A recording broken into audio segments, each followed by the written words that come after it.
বারবার করা ঠিক কিনা? জায়েজ আছে। উত্তম হলো জিকির করা। উত্তম কি? জিকির করা। আর দক্ষিণ সাইড দিয়ে যখন যাবেন রুকনে ইয়ামানি থেকে, তখন রব্বানা আতিনা পড়বেন। রব্বানা। বাইতুল্লাহ মসজিদে ও নববীতে মহিলাদের জামাতে নামাজ পড়া মাকরুহ তাহরিমি হবে কিনা?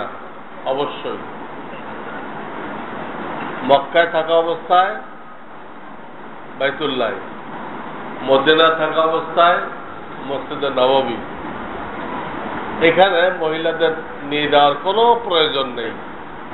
আল্লাহর হাবিব হাদিসে বলেছেন, তারা যখন এসে গেছে, এখন তারা বাসায় নামাজ পড়লে বাইতুল্লাহ 1 লাখ, তার চেয়ে বেশি সব। বেশিটা ছুঁয়ে কমটা নেবে কেন? মদিনায় 50,000, ঘরে পড়লে তার চেয়ে বেশি।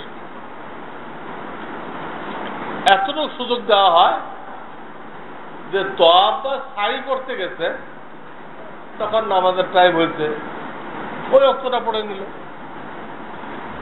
জামাতের জন্য যাবে না, গেছে কি করতে?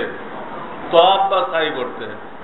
তা মসজিদে নববীতে গেছে নবীজির রওজার পাশে দেখতে, 1 ওয়াক্ত পড়ে দিল। এরও 2-1 ওয়াক্ত পড়তে পারে। আম ভাবে তাদেরকে ঘরে পড়তে বলবেন, সব বেশি। স্পষ্ট হাদিস।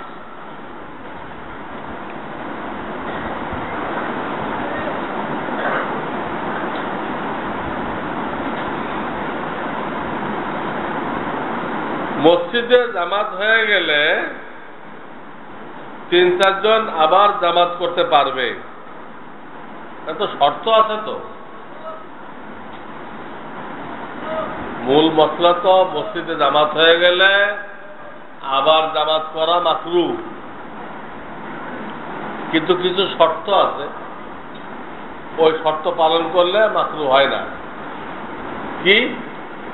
আগের জায়গায় দাঁড়াবে না, কোনো বারান্দায় কোনায় টোনায় কোথাও দাঁড়াবে,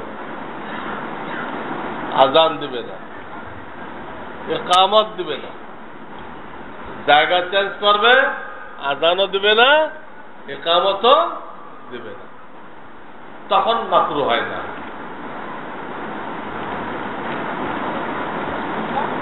আমলের শেষে দোয়ার মধ্যে আয় আল্লাহ হুজুর সাল্লাল্লাহু আলাইহি সাল্লামের ওসিলায় আমার দোয়া কবুল করুন, এই কথা বলা যাবে কিনা?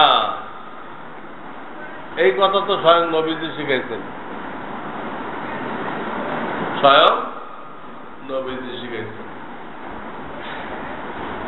এটা বিস্তারিত দলিল যিনি জানতে চান, আমাদের একটা নতুন বই বেরোচ্ছে, তোহফাতুল হাদিস। কি বই?